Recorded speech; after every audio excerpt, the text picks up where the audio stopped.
सुप्रभात। कक्षा तीसरी, विषय हिंदी, उपविषय पाठ 9, सोने की खान। पुस्तक का नाम गुलमोहर हिंदी पाठ्य पुस्तक, व्याख्यान 1। बच्चों, आज हम कक्षा में व्याख्यान 1 में पाठ 9 सोने की खान का अध्ययन करेंगे। इस पाठ में भोला और संत के बीच में बातचीत की गई है और संत ने भोला को समझाते हुए कहा, हमें सदैव कर्म करते रहना चाहिए और फल की इच्छा नहीं करनी चाहिए। मन से की गई मेहनत कभी व्यर्थ नहीं जाती, उसका अच्छा परिणाम अवश्य मिलता है। तो चलिए बच्चों, पाठ 9 सोने की दोहराई की शुरुआत करते हैं। एक आश्रम का दृश्य।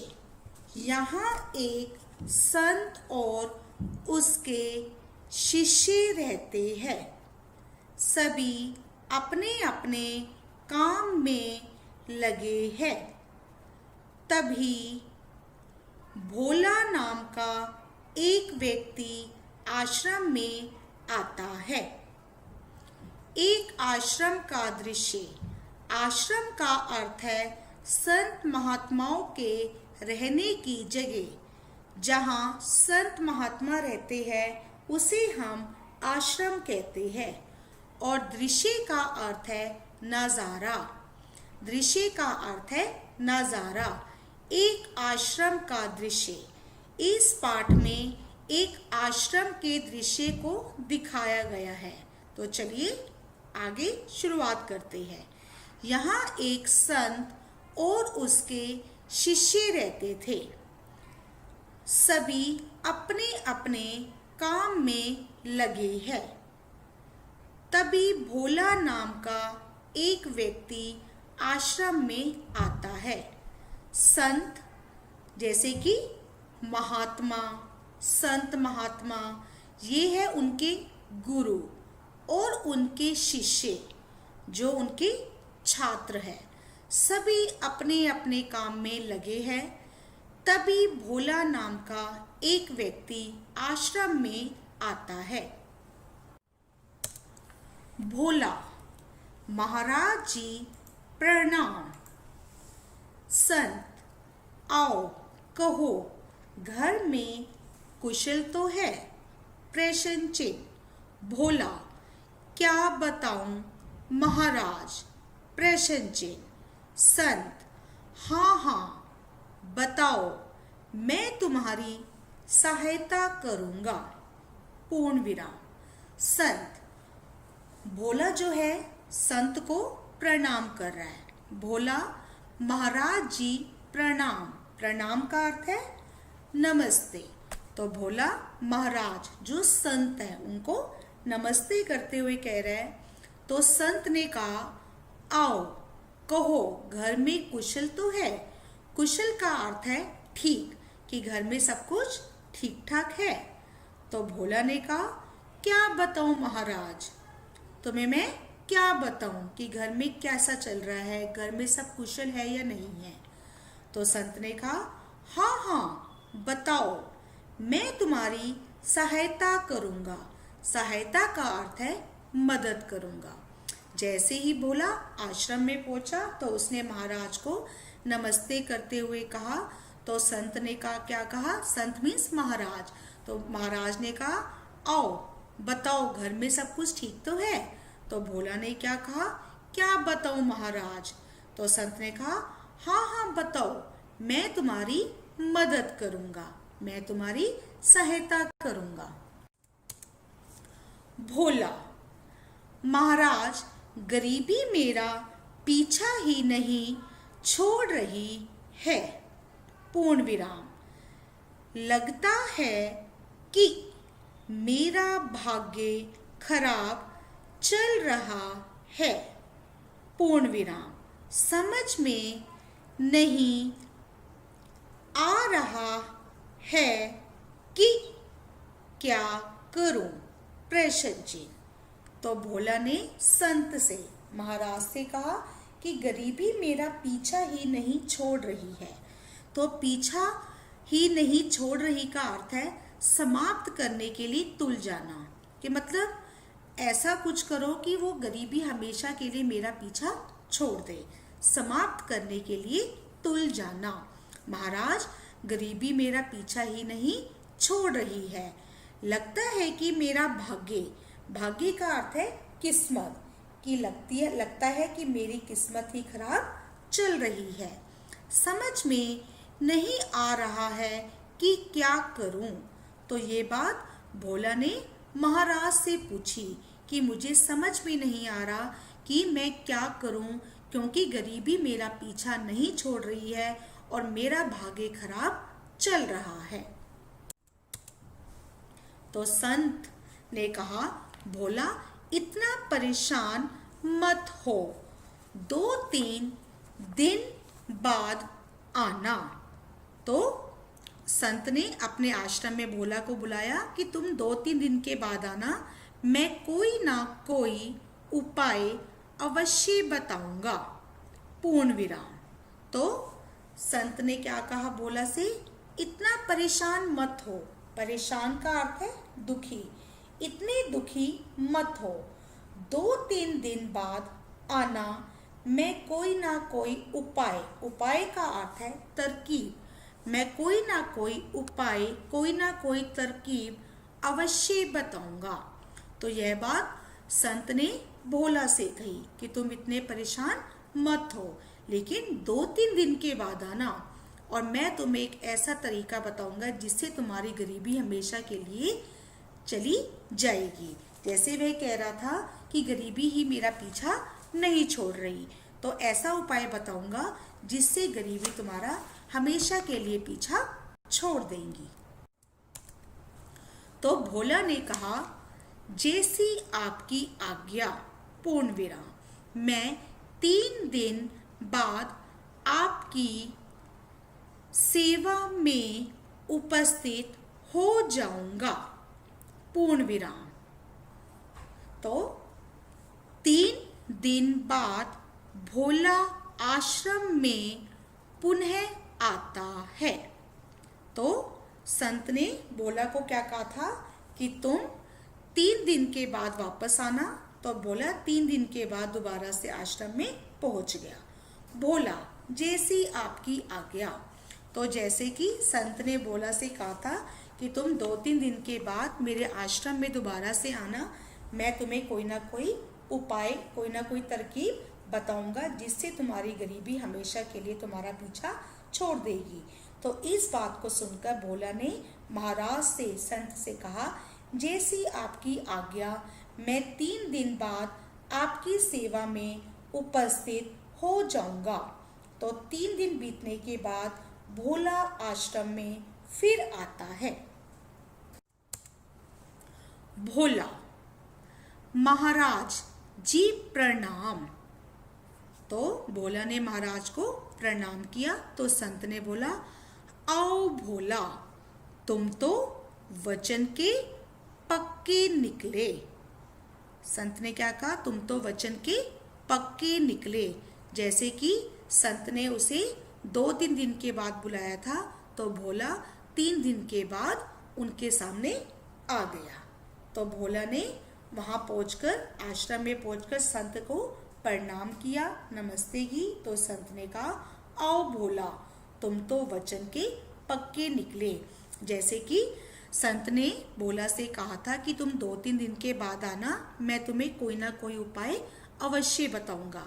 तो भोला ने संत को कहा था, जैसे आपकी आज्ञा, मैं 3 दिन के बाद आपकी सेवा में उपस्थित हो जाऊंगा। तो 3 दिन बीतने के बाद भोला स्वयं आश्रम में आ गया। तो यह सब कुछ देखकर संत ने कहा, आओ भोला, तुम तो वचन के पक्के निकले। भोला, महाराज, अब जल्दी से मुझे गरीबी से पीछा छुड़ाने का उपाय बता दीजिए। पूर्ण विराम। तो इस बात को सुनकर भोला ने महाराज से कहा, अब जल्दी से मुझे गरीबी से पीछा छुड़ाने का उपाय बता दीजिए। अब तुमने मुझे 3 दिन के बाद बुलाया था और तुमने कहा था कि मैं तब तुम्हें कोई ना कोई उपाय अवश्य बताऊंगा। अब मैं आपके सामने आ चुका हूँ, 3 दिन बीत चुके हैं। अब तुम ऐसा कोई उपाय बताओ जिससे मुझे गरीबी से हमेशा के लिए छुटकारा मिल जाए। तो भोला ने महाराज से कहा, अब जल्दी से मुझे गरीबी से पीछा छुड़ाने का उपाय बता दीजिए। तो संत ने कहा, हाँ हाँ जरूर बताएंगे। पहले एक पुण्य का काम कर दो। पूर्ण विराम। तो भोला ने कहा, भला मैं क्या कर सकता हूं? प्रश्न चिन्ह। संत ने कहा, हाँ हाँ मैं तुम्हें उपाय जरूर बताऊंगा जिससे गरीबी तुम्हारा हमेशा के लिए पीछा छोड़ देगी। तो पहले एक पुण्य का काम कर दो। पहले तुम्हें एक पुण्य का काम करना है, उसके बाद मैं तुम्हें गरीबी से किस तरीके से छुटकारा पाया जा सकता है उसका एक उपाय बताऊंगा। तो भोला ने कहा, भला मैं क्या कर सकता हूँ? ऐसा मैं क्या पुण्य का काम कर सकता हूँ कि जिससे मैं अपनी गरीबी को दूर भगा सकूं? तो भोला ने कहा, ऐसा कौन सा काम है जो मैं कर सकता हूँ?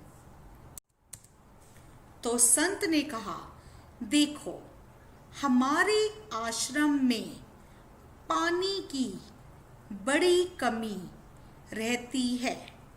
पूर्ण विराम। यहाँ साधु महात्मा आते रहते हैं। पूर्ण विराम। यहाँ का कुआं सूख गया है। पूर्ण विराम। इसमें थोड़ी खुदाई करनी है। पूर्ण विराम। इससे पानी निकल आएगा। पूर्ण विराम। तो जैसे ही संत ने कहा भोला से कि हाँ हाँ तुम्हें मैं ऐसा उपाय जरूर बताऊंगा, लेकिन उससे पहले तुम्हें एक पुण्य का काम करना होगा। तो भोला ने कहा, भला ऐसा कौन सा काम है जो मैं कर सकता हूँ? तो संत ने कहा, देखो हमारे आश्रम में पानी की बड़ी कमी रहती है। तो संत के आश्रम में पानी की बहुत कमी रहती थी। तो यहाँ साधु महात्मा आते रहते हैं।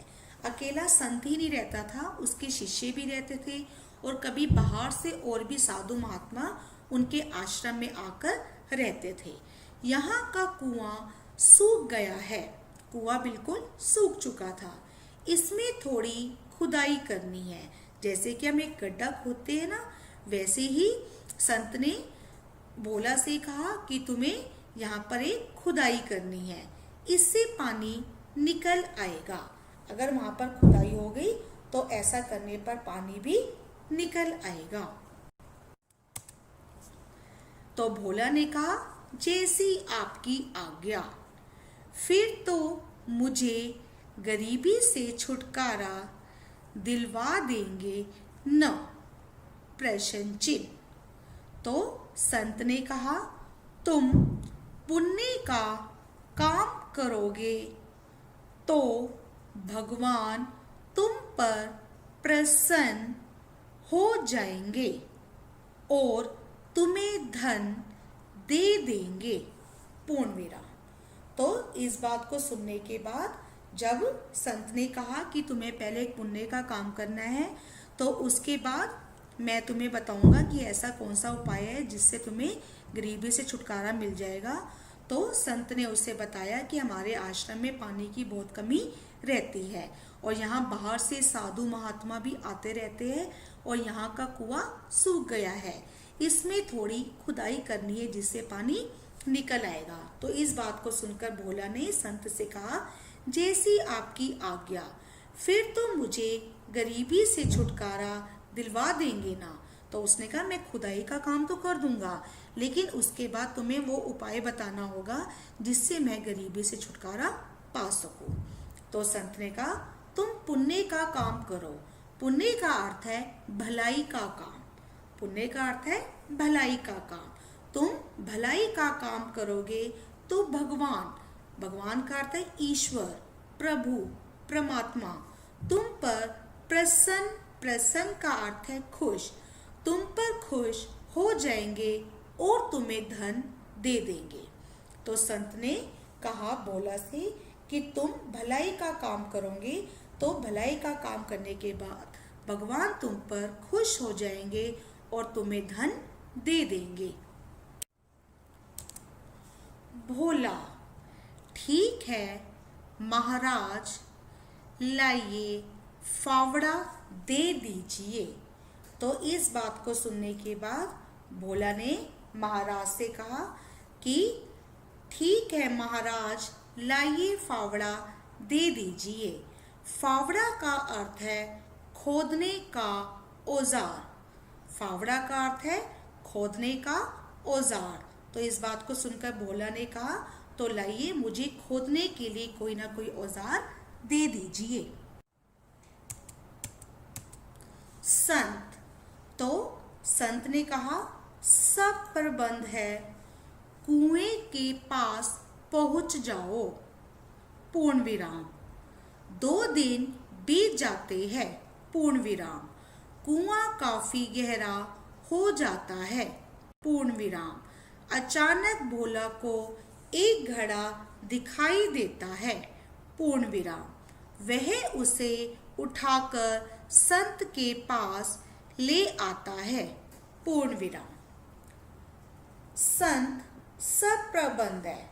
तो जैसे ही भोला ने कहा संत से कि लाइए मुझे फावड़ा दे दीजिए, तो इस बात को सुनकर संत ने कहा सब प्रबंध है। प्रबंध का अर्थ है इंतजाम है, हर चीज का इंतजाम है। कुएं के पास पहुंच जाओ, कहते तुम जाओ और कुएं के पास पहुंच जाओ। 2 दिन बीत जाते हैं। कुआं काफी गहरा हो जाता है। अब भोला कुएं को खोदने में लग चुका है और 2 दिन बीत गए। 2 दिन बीतने के बाद देखा गया कि कुआं काफी गहरा हो जाता है। अचानक भोला को एक घड़ा दिखाई देता है। वह उसे उठाकर संत के पास ले आता है। भोला, घड़ा रखते हुए, महाराज जी, कुएं से यह घड़ा निकला है। पूर्ण विराम। संत, भोला, इस घड़े का मुंह तो खोलो। पूर्ण विराम। भोला घड़े का मुंह खोलता है। पूर्ण विराम। वह उसमें भरे चांदी के सिक्कों को देखकर दंग रह जाता है। पूर्ण विराम। अब जब 2 दिन बीत गए, भोला को कुएं को खुदाई करते हुए, तो 2 दिन बीतने के बाद उसने देखा कि कुआं काफी गहरा हो गया। अचानक भोला को एक घड़ा दिखाई देता है। वह उस घड़े को उठाकर संत के पास ले आता है। भोला घड़ा रखते हुए, महाराज जी, कुएं से यह घड़ा निकला है। तो संत ने कहा, भोला इस घड़े का मुंह तो खोलो। तो भोला घड़े का मुंह खोलता है। वह उसमें भरे चांदी के सिक्कों को देखकर दंग रह जाता है। दंग रह जाना का अर्थ है हैरान रह जाता है। अब देखो, उसने कुएं को खोदने के लिए बहुत मेहनत करी और उसे खोदते खोदते 2 दिन भी लग गए, और उसके बाद उसको मेहनत का फल मिला ना। उसे मेहनत के फल में क्या मिला? एक घड़ा मिला। और वह घड़ा महाराज के पास लेकर गया। तो महाराज ने उसे कहा कि इस घड़े का मुंह तो खोलो। जैसे ही भोले ने घड़े का मुंह खोला तो उसमें जो वो घड़ा था वो चांदी के सिक्कों से भरा हुआ था। तो भोला उसको देखकर वहीं पर ही दंग रह जाता है, हैरान रह जाता है। भोला, महाराज जी, इसमें तो चांदी के सिक्के भरे हुए हैं। पूर्ण विराम। लीजिए, संभालिए। पूर्ण विराम। संत, नहीं भोला, यह तुम्हारे परिश्रम का फल है और इस पर तुम्हारा ही अधिकार है। पूर्ण विराम। अभी भी देखो भोला के मन में कोई लालच नहीं थी। तो वहां जाकर भोला ने कहा, महाराज जी, इसमें तो चांदी के सिक्के भरे हुए हैं, लीजिए, संभालिए। तो संत ने क्या कहा, नहीं भोला, यह तुम्हारे परिश्रम का अर्थ है मेहनत, यह तुम्हारे मेहनत का फल है और इस पर तुम्हारा ही अधिकार है। अधिकार का अर्थ है हक है, कि तुमने मेहनत की है और तुम्हें मेहनत करके एक चांदी से भरा सिक्कों का घड़ा मिला और इस पर तुम्हारा ही अधिकार है, इस पर मेरा कोई अधिकार नहीं है। तो भोला ने कहा, यह तो आपकी कृपा का फल है। पूर्ण विराम। तो इस बात को सुनकर संत ने कहा, नहीं, भाग्य बनाने के लिए कर्म भी करना पड़ता है, कि अगर तुम अपना भाग्य बनाना चाहते हो तो उसके लिए तुम्हें कर्म करना होगा। कर्म करने पर ही फल प्राप्त होता है। पूर्ण विराम। इन सिक्कों से कोई काम धंधा शुरू करो। पूर्ण विराम। तुम्हारी गरीबी सदा के लिए मिट जाएगी। पूर्ण विराम। याद रखो, परिश्रम ही सोने की खान है। पूर्ण विराम। तो भोला ने कहा, यह तो आपकी कृपा का फल है कि आपने मुझ पर कृपा करी। तो संत ने कहा, नहीं, मेरी कृपा का फल नहीं है, भाग्य बनाने के लिए तो कर्म भी करना पड़ता है। कर्म का अर्थ है काम। अगर आपको भाग्य बनाना है तो उसके लिए आपको अपना काम कुछ ना कुछ करना पड़ेगा, तभी आपकी किस्मत अच्छी होगी। कर्म करने पर ही फल प्राप्त होता है। अगर आपने मेहनत करी तो आपको उसका फल अवश्य मिलेगा। अगर आपने अच्छे कर्म करे तो उसका फल भी आपको अवश्य मिलेगा। इन सिक्कों से कोई काम धंधा शुरू करो, क्योंकि भोला बहुत ही गरीब था, उसके पास खाने के लिए रोटी भी नहीं होती थी, तो वह गरीबी से इतना परेशान हो गया था। तो वह एक बार संत के पास आया तो संत ने उसे कोई उपाय नहीं बताया और उसे सिर्फ ये कहा 2-3 दिन के बाद आना। अब उसने तो मेहनत करी, उसने गड्ढा खोदा ताकि पानी बाहर निकल आए, लेकिन पानी की जगह पर उसको क्या मिल गया, एक चांदी के सिक्कों से बड़ा घड़ा मिल गया। तो भोला ने जाकर उसको संत को देना चाहा, लेकिन संत ने कहा, नहीं, यह तुम्हारे भाग्य का फल है, क्योंकि तुमने मेहनत की है, तुम्हारी गरीबी सदा के लिए मिट जाएगी। तो संत ने कहा कि तुम इन सिक्कों से कुछ ना कुछ काम धंधा शुरू कर दो, जिससे तुम्हारी गरीबी हमेशा के लिए मिट जाएगी। याद रखना कि परिश्रम ही सोने की खान है। इस चीज को कभी मत भूलना। अगर तुम मेहनत करोगे तो तुम्हारे घर में हमेशा खजाना भरा रहेगा। तो भोला संत के चरणों को, चरणों मीन्स पैरों को पकड़ लेता है। पूर्ण विराम। भोला, महाराज, आपने मुझे सच्ची राह दिखा दी है। पूर्ण विराम।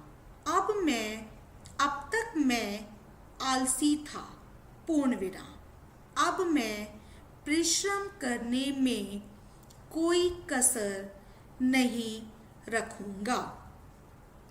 तो इस बात को सुनकर भोला ने क्या किया, संत के चरणों को पकड़ लिया। तो भोला ने कहा, महाराज आपने मुझे सच्ची राह, राह का अर्थ है रास्ता, आपने मुझे सच्चा रास्ता दिखाया है, अच्छी राह दिखाई है। अब तक मैं आलसी था, वो कुछ आलसी भी था, काम को नहीं करना चाहता था। अब तक मैं आलसी था क्योंकि उसके दिमाग में हमेशा ही रहता था कि गरीबी मेरा पीछा नहीं छोड़ रही, मैं एक गरीब व्यक्ति हूँ। तो अब तक मैं आलसी था, अब मैं परिश्रम करने में कोई कसर नहीं रखूँगा। तो परिश्रम का अर्थ है मेहनत, कि मैं हमेशा मेहनत करूँगा और मैं कोई कसर नहीं छोड़ूंगा, मेहनत से पीछे कभी नहीं हटूंगा। तो संत ने कहा, बहुत अच्छा, पूर्ण विराम, तुम्हारा कल्याण हो, पूर्ण विराम। तो भोला सिक्कों से भरा घड़ा लेकर जाता है, पूर्ण विराम। तो संत ने क्या कहा, बहुत अच्छा, तुम्हारा कल्याण हो, तुम हमेशा तरक्की करो, तुम हमेशा आगे बढ़ो। तो भोला सिक्कों से भरा घड़ा लेकर जाता है। अब वह सिक्कों से भरा घड़ा, जो चांदी के सिक्कों से भरा हुआ घड़ा था, वह लेकर अपने घर की ओर जाता है। सी। तो बच्चों इस पाठ से हमने क्या सीखा? इस पाठ से हमने यह सीखा कि बड़ों का आदर करना चाहिए, परिश्रम का महत्व, सेवा करना और आलस्य से दूर रहना चाहिए, पूर्ण विराम। तो इस पाठ से हमने क्या सीखा? इस पाठ से हमने यह सीखा कि बड़ों का आदर करना चाहिए, परिश्रम का महत्व, हमने परिश्रम का महत्व सीखा, सेवा करना, कि हमें हमेशा बड़ों की सेवा करनी चाहिए, आलस्य से दूर रहना चाहिए, हमें कभी भी किसी काम को करने के लिए आलस नहीं करना चाहिए। अब हम पाठ 9 से संबंधित कठिन शब्द करेंगे। नंबर 1 आश्रम, नंबर 2 दृश्य, नंबर 3 शिष्य, नंबर 4 उपस्थित, नंबर 5 कुआं। नंबर 1 आश्रम, नंबर 2 दृश्य, नंबर 3 शिष्य, नंबर 4 उपस्थित, नंबर 5 कुआं।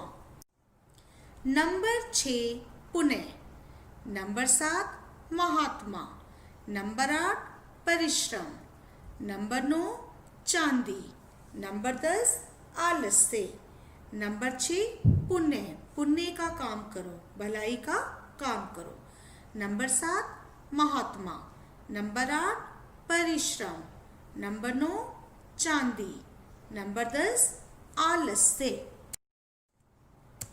नंबर 11 है फावड़ा, नंबर 12 है भाग्य, नंबर 13 है महाराज, नंबर 14 है प्रणाम, नंबर 15 है परेशान, नंबर 11 है फावड़ा, नंबर 12 है भाग्य, नंबर 13 है महाराज, नंबर 14 है प्रणाम, नंबर 15 है परेशान। अब मैं आपको पाठ 9 से संबंधित गृह कार्य देना चाहती हूँ। हिंदी गुलमोहर पाठ्य पुस्तक पाठ 9 सोने की खान से संबंधित कठिन शब्द कॉपी में लिखो, पूर्ण विराम। गृह कार्य हिंदी गुलमोहर पाठ्य पुस्तक पाठ 9 सोने की खान से संबंधित कठिन शब्द कॉपी में लिखो। अंत में मैं केवल यही कहना चाहूँगी, हमारे इस चैनल को सब्सक्राइब करें और हमारी वीडियोस को लाइक करें। धन्यवाद।